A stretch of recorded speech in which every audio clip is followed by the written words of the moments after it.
Good evening, everybody. Welcome to another episode of the Pits of Motor Chaos. This is your host, Dave.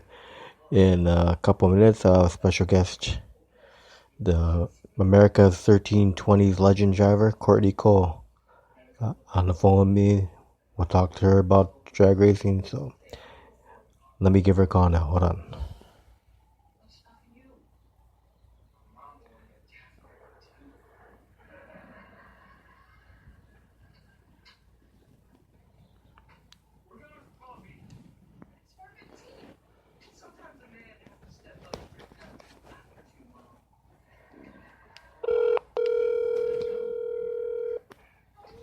Hello? Hey, Courtney, you're live on the air on the Pits of Motor Chaos. How you doing today? Can you hear me? Hi. Oh. Yeah, I can hear you. Sorry. Trying to put on the TV for my daughter. Oh, okay. Okay, you're live on the air. So, Courtney, first question, how did you get into drag racing? Well, my whole family drag races, my brother, my dad, my sister-in-law, her family. And we've always kind of raced. I didn't race, but my brother, my sister, and my dad raced go-karts when we were kids. And I kind of just got sick of standing on the sidelines having to work on the cars. So I figured if I'm going to be at the track and have to work on the cars, I might as well have the fun of driving them too. So what year did you get in a car and start driving? What year? Yeah. 2006, I think, or 2007. I went to Frank Hawley over the winter. My dad wanted us to be able to go to driving school and really learn the fundamentals of everything. And then I think I started racing my Bantam in 2007, if I remember correctly. So, like, 15 years ago now. So what was the first car you raced in? That's the only car I've ever raced. Oh, okay. Is the altered Bantam. How did you get involved with America 1320s Legends? They actually, Kenny and Billy were actually part of the Midwest Gassers originally, so the three of us kind of raced each other when the Gassers were a bigger group, and then they decided that they wanted to start their own group of only ultra dragsters like we had, and so they kind of recruited me to be one of the founding members with them. Oh, nice. Yep. So how many years you been in that group now? Since they started, I can't remember exactly when they started. Maybe, I think they started maybe 6 years ago. And for this year, you guys had your first event on May 23rd. Well, it got rained out later in the day, but that was your first event, right? Yeah. Now, did you race that day? I did. So how'd you do that day? We did pretty good. We actually put a new motor in our car in both of our cars for the season, in our Bantam and in the Nova that my brother and my dad raced. So we're still kind of figuring out the motor and hoping that it's going to go faster, getting everything tuned in as far as when it shifts and what RPM to launch it at and stuff like that. But we ran our fastest time that day, so we were certainly happy with that, with the limited amount of runs that we were able to make before we got rained out. So what is your fastest run time? At 8:0. We're hoping it's going to go. I mean, if it goes 8:0, we'll be thrilled. The car can't really handle much more than that, but the motor is expected to go about in the 790s, based on how it was dynoed and the weight of my car and stuff like that. Now, as long as you've been with the America 1320s Legends, now do you have a best race memory? What was your favorite race? I don't know that I necessarily have a favorite race with them. It's just fun to be able to race a car that's kind of similar to mine. As far as times, our cars are always similar to mine. So it's always a good heads-up race with them, and I know that I'm racing a safe car, which is important to me, both my car and that my opponent's car is safe, and that I know I'm next to someone that's going to practice good judgment. So, I mean, whenever I race with them, it's always just a good time.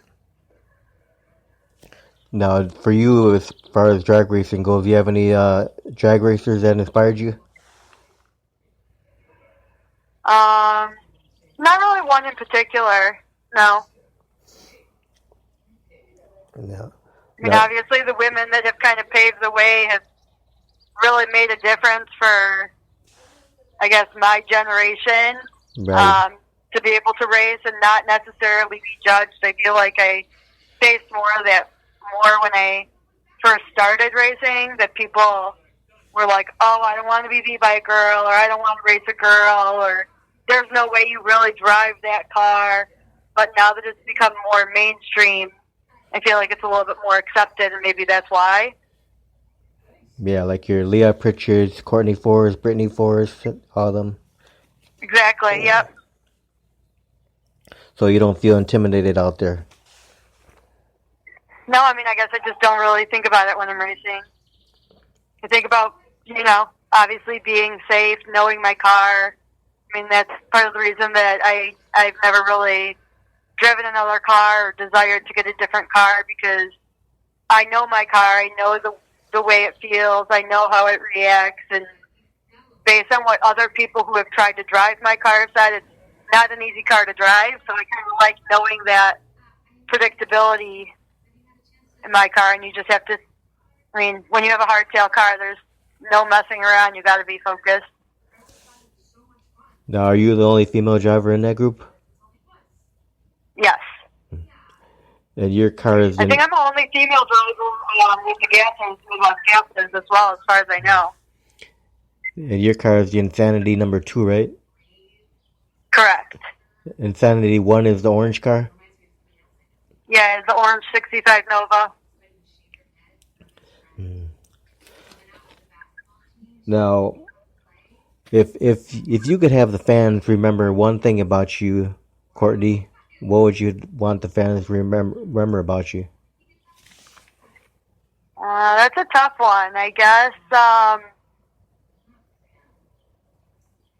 don't know, that I'm there to have fun, to be safe, to be friendly. I mean, that's one of the things I really like about racing at the Grove, is that family dynamic that you see there. The people talk to their fans, that they can, interact with people. That's kind of an advantage, I think, to drag racing in general. It's one of the only sports where you can actually go up to the athlete, and the participants and the drivers are kind of on the same level, where you can actually talk to them. So just know that I'm approachable. If you're there, you want to come and talk to me or my family, you're more than welcome. Yeah, then like I tell all the drivers that run at the Grove, the great thing about the Grove is the return road, you go right past the fans. Yeah, I mean, it makes a big, to me as a driver, that makes a big difference. Seeing people in the stand, seeing them cheering you on. It's always much more fun when you have that, versus you go there and there's not a lot of fans, or that you see that they're not really paying attention. To the racers, that makes a difference, to know that you're watching us, to know you're cheering us on, to know our cars are recognized, that even if I don't win necessarily, that always makes me feel better, seeing people come up to me and say, oh, that was a great run, or good job, or seeing people cheer when you're coming down that return road, it feels good. Yep. Now, are you going to be running at the Out of Sight drags? The one that's next weekend? Bruce City's Gassers event? No, unfortunately, the rules to race at that out of sight drag with the Brew Cities are pretty strict, and our cars don't meet the requirements. The wheels on our cars are too new, according to what their rules are to race there. Because I thought I saw... We were hoping to race, but we can't get approval, so... Yeah, I thought I saw a post on Facebook where someone was asking which drivers from your group were going to go run at that event. Yeah, we reached out to Brew City Gassers, and I guess it's on a car. The way I understand it, at least, it's on a car-by-car basis. And even though we were invited as a group, or at least that's the way I understood it, you still have to meet those requirements. So neither one of our cars were approved to be able to race there. Yeah, but they're supposed to have a good turnout that day. I heard they have like 250 cars or something that have RSVP'd, or however you want to call it, to be there. So it should be a good race. Yeah, I know some of the drivers come from out of state, like California, stuff like that. Some of the drivers come from like Cali and other states. Yeah, we were hoping to race, but doesn't seem to be in the car with our cars. Yeah, that's a bummer. Yep. Now, when is your next event? Are you running at the jet car show, Light of Fire? We're hoping to. We haven't, given the current environment, there hasn't been a lot of definitive commitments from the track as to what groups will be there. So typically we go when either the Midwest Gassers and the 1320 guys are going to be there. I did talk to Kenny Thatcher yesterday, and he told me that the 1320 guys are not going to that, the Jet Car Spectacular. There's a lot of things still up in the air about what's going to happen at the event, but we are hoping to be there. We will be racing this Saturday at Nitro Streetcar Brawl with the Gassers, and then the 1320 guys have been confirmed for, I believe it's July 25th. It's at the Mopar Days race. We'll be there that weekend as well. Yeah, we need to do a rain dance for this Saturday to keep the rain away. I know. Whenever we can get out there, we're happy to get out there and race at this point, given the shortened schedule and the rain and the bad weather that we seem to get every summer. Yeah, we finally get the okay to go racing with what's going on in the world these days, and then we keep getting rain. Yeah, and obviously, you want to support the small tracks. I mean, we consider the Grove our home track, so anytime we can get out there and support them and see our friends out there, we're always eager to do that. Yeah, I think right now, I believe it's like 80% chance of rain for Saturday, so it's not looking too good right now. No, I know, but I'm still crossing my fingers and toes, and I've seen them come back from plenty of, we thought it's going to be rained out. We go out there, and it's some of our best days or our best events out there. I remember one year there was mud all over the track. The fields that were on the sides that flooded the track, and all that clay from the field had gone onto the track, and all the drivers and the family members and the crew members, we spent half the day cleaning the track up with the fire department just so we could get the race in, and it was one of the best races, the best times my car had run before we put this new motor in. So I never discounted until they call the race. We put in and going. Now, when you're out on the starting line, Courtney, do you have any pre-race rituals or superstitions at all? Yeah, I don't know that I would necessarily call them superstitions, but one of the things that Frank Colley teaches you is that you need to be able to do everything forwards and backwards with your eyes closed, and that you need to kind of create a routine for yourself. And so everything that I do has to be done in a certain order. From before I get in my car, I have to put everything on in the same order. I check my wheelie bar. We don't take spins out of the wheelie bar. In between races, I check my steering wheel, even though I don't take my steering wheel off. If you watch my dad and I in the starting lines, we have like hand signals that we always signal to each other. So I wouldn't necessarily call them superstitions. It's just I like to go through that safety checklist in my head, and it's got to be in the same order every time. I don't know. It gives me confidence, I guess, to know that I've made sure everything's safe, because once you take off, there's only so much in your control. So how was your first time experience ever driving that car? you know what? Everything happens so fast in that car. There's not really time to think about what's going on. I mean, it's just like I tell people that don't race. It's really like being in you really do kind of get tunnel vision, and you just focus on the here and now, and you kind of have to just like go on autopilot. You don't think about what you're doing. So I don't really think about, I'm nervous before I go, and like when I think about it, I guess it makes me nervous, but you just kind of have to be calm when you're in the car and not let your nerves get to you, or bad stuff can happen. Now, throughout your drag racing career so far, have you had any close calls or accidents at all?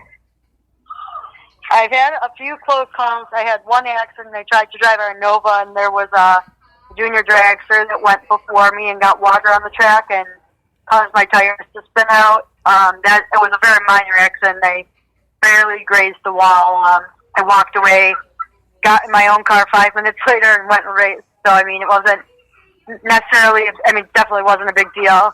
But in my Bantam, I've had quite a few close calls. I broke my wheelie bar, and my wheelie bar went up and hit the back of my car. Like, that's how high it went up. The bottom of my front tires were above that median wall that's by the Christmas tree. That was certainly scary. I thought I was going to flip over that time like a little turtle. I think it was 2 years ago now, my steering dampener broke at the top end, so I had no steering in my car. I'm trying to think of what I've had a few of those. Most of the close calls are top end, have no steering, or being in a hardtail if you jam the brakes too hard, or you get tire shakes. The car is kind of like a basketball and likes to bounce all over the place. So yeah, I've certainly had a few close calls, but that doesn't keep me from getting back in the car or wanting to continue racing. Well, knock on wood, you won't have any more accidents. Yes, I hope. But like I said, that's why we go through our protocols and make sure we have all the safety gear, exceeding actually the safety gear that we need, because for my family at least, that's a huge priority, is being safe. You don't need to be a superhero. You're there to have fun and see the next race. Now, where do you order all your fire safety equipment from? It's kind of from all over. A lot of my stuff is from Simpson. My helmet's from Simpson. I have a Hans device instead of a traditional neck guard. My gloves are from Simpson. My jacket's from Simpson. My shoes I just get from whoever sells the smallest shoes, because unfortunately no one really sells women's shoes, so it's hard to find Nomex racing shoes. My pants are from Stroud. My seatbelts are from Stroud. Now, so it's kind of, when you're a girl, you kind of just got to wear whatever fits. Now, who are the crew members that keep this car running? I work on the car myself. My dad and my brother David work on the car. So it's definitely a family affair. Now, do you have any sponsorship at all? Just our family business, North Shore Towing. Other than that, no sponsors, no outside sponsors. All right, now, what kind of preparation goes in for you to get the car ready for a weekend of drag racing? Luckily, we have pretty low maintenance cars and motors.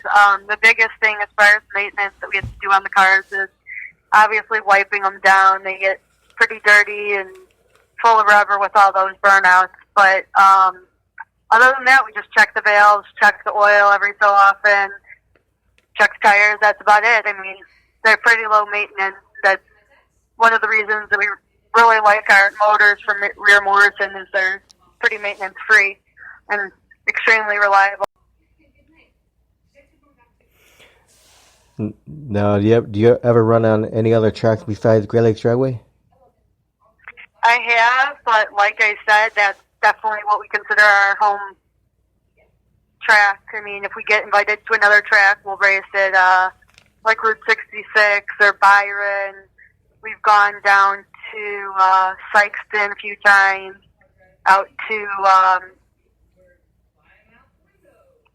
can't think of the name of that track now.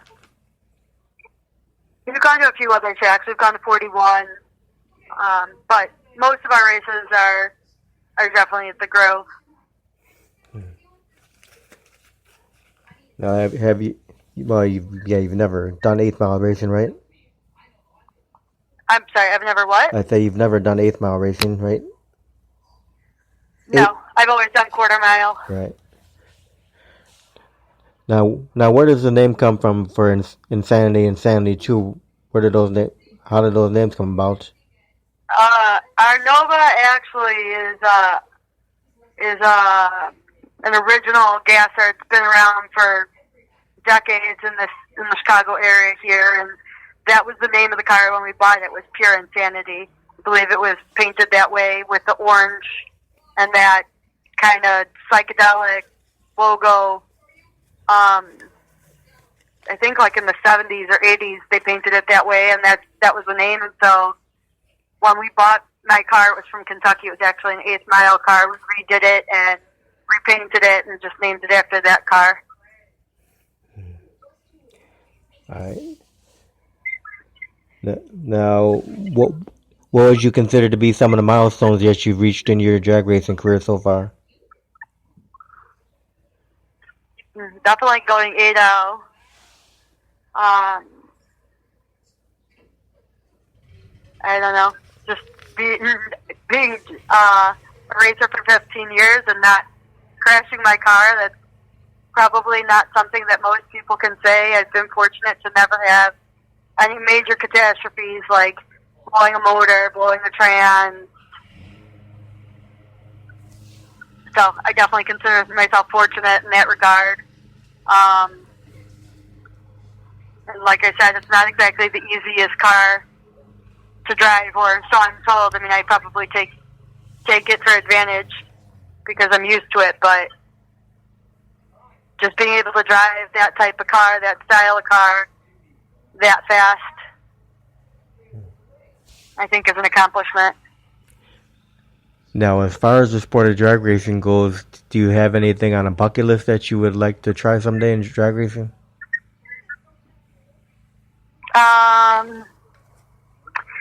Not really. I mean, I know it probably sounds silly, but I'm not ultra competitive in the sport. I mean, most of our races are just match races for fun. So I don't really have a bucket list as far as, wanting to go faster, driving a different type of car. Definitely not driving a motorcycle. Just go out there, have fun, and put on a good show for the spectators. Those are basically my goals. Now, in the pits, do you get a lot of kids that you put them inside the car? Yeah. Kids come up, they look at the cars, whatever. We're happy to let them sit in our cars, let them play in our cars. I mean, our kids play in our cars all the time, so they haven't broke them. I figure no other kid's going to. Now, if someone might be listening to the interview and they were thinking about, becoming a drag racer, what kind of advice would you give them? I would definitely say go with someone that knows what they're doing and that you're willing to listen to and listen to their criticism. And I know a lot of people, don't think it's worth the money, but I really think that Frank Hawley, the driving school at Frank Hawley, taught me a lot of stuff, and it's techniques that I've continued to use, things I've continued to think about, even after all these years. So I would definitely say take it slow. Start it launching the car, going 60 feet, going 330, going 8th mile. I mean, those are all things that they teach you. He really teaches you about make sure you're going straight and what happens if you do something wrong, what happens in this situation. Most importantly, make sure you know your car, both in the pits, where things are, how to stop it, how to turn it off, how to pull your parachute, if that applies. I mean, those are all things that seem so silly, but when you're going fast, you don't have time to think about, oh, how do I turn the car off if there's a fire? Where's the parachute? What do I do if my brakes don't work? These are all things that you need to be prepared at before you're ready to just get out there and go fast. All right, I'm going to ask you a few fun questions now. You ready? Sure. Outside of the sport of drag racing, you have any other hobbies? Not really. I mean, I like spending time with my family, spending time with my daughter, doing crafts. Just little normal things, I guess. I would say that drag racing is definitely my biggest passion. Now, have you ever won any awards in racing? I haven't won any awards for racing. I've won awards with my car at car shows. But no, not for racing. But like I said, most of our racing is match racing. We don't really do bracket racing or anything like that where I'd win money or win a trophy. So I haven't really had the opportunity to do something like that. Now, if you were able to do time traveling and go back in the time, would you do anything differently with your drag racing career? Start earlier. All right. Okay, let's see. Next question, this one should be easy. What is your favorite food you like to eat? My favorite food? Yeah, what's your favorite food? Sushi. All right, favorite beverage? Coffee. Favorite movie of all time? That's a tough one. Dirty Dancing. All right, favorite music? I kind of like all music. I don't really have like a favorite band or favorite station or anything like that.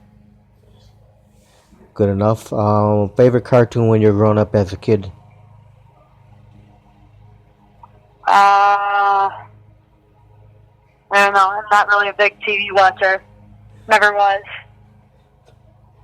Oh, you're just. I guess Nickelodeon I probably watched. Okay. I don't know. I feel like it was 100 years ago. Okay.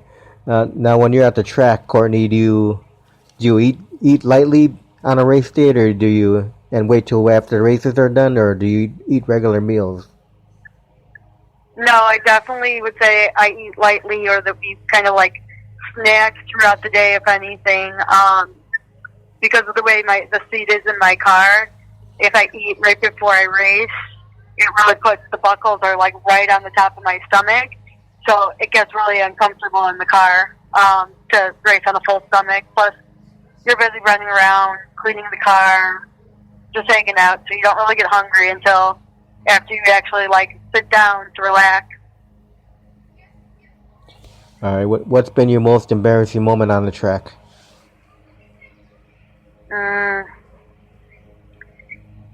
Probably, like, I don't have a specific one, but it's always embarrassing if you, like, go to take off and your car just falls on its face. Or you go to, launch the car and it launches prematurely and you don't even, like, stage the car. I'd say those are rare, but always embarrassing moments. All right. Fondest memory of your drag racing career? Again, not like a specific moment. I just really enjoy being able to race as a family. Like I said, my family all races, and my sister-in-law's family races as well. So two families are kind of always together, and I know that my daughter and my nieces are also making good, fond memories at the track together as cousins. So I would say that's just being a family and getting to hang out would be my fondest memory. Yeah, so anytime you're out with the 1320 Legends, that's always a fondest memory. Yeah. Now, if you weren't a drag racer, what do you think you'd be doing right now? be really bored. Drag racing kind of consumes my family's weekends or summers. But, I mean, I wouldn't have it any other way. I love that that's our thing to go do in the summer. All right. Do you have a biggest pet peeve? I would say people, it's track, you mean? Anywhere. Or in general? Yeah, in general. General, just being dishonest. Also, I guess, true for the track. If people try and lie at the track, cover up, things that may not necessarily be safe or be the best practice to do at the track and try and get away with it. Now, how important do you think it is for kids to come out and watch drag racing in this day and age? I think it's super important. Like I said, my daughter and my nieces love coming to the track. And my daughter would put coming, even though she has no desire to race, she would put coming to the track before pretty much anything else. And I certainly feel comfortable with her being there, feel she's safe there. And I hope she'll follow in my footsteps and race, but if she doesn't, at least I know she's having fun there. Now, for people to follow you, the best way would be the America's 1320s Legends page on Facebook, right? Yeah. We also occasionally post videos of our cars on YouTube. If you look for Pure Insanity, the videos usually come up. We haven't posted anything recently, but we do have a YouTube page, Pure Insanity 6532, where there's some older videos of our cars on there. Now, do you have Instagram? No, I don't. All right. Now, any final words? Nope, just go out there, have a good time, and be safe. Which would be this Saturday if anyone wants to come out and watch Courtney race, right? Saturday at the Nitro Streetcar Brawl this Saturday? That is correct. You'll be running with the Brew City Gassers. Not the Brew City Gassers, the Midwest Gassers. Midwest Gassers. Yes. And what time the event starts Saturday? I believe it starts at 11, but I'm not 100% sure. You can check on Facebook or on the Great Lakes Dragway site for more information about that event and any future events. That's always the best place to look for information about the events there. Awesome. Well, Courtney, I want to thank you very much for taking time to do the interview tonight. Thank you. And I hope you have a great night, and I hope you guys race Saturday and have an awesome time racing. Yeah, we do too. Okay, you have a great night, Courtney. You too. Bye-bye. Bye-bye.